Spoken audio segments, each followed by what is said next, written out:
วันหาดของการช่วยเหลือสังคมที่ค่อยอยากบอกต่อ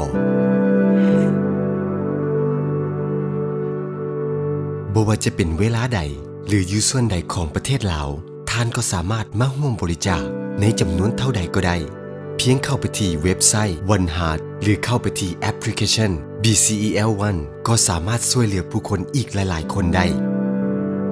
เงินทุกกีบจะส่งถึงผู้คนที่ต้องการความช่วยเหลือ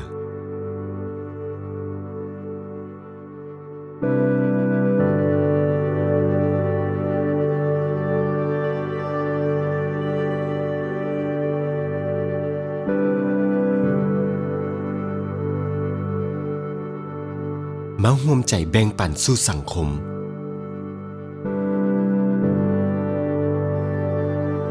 วันหาดหัวใจเดียวกัน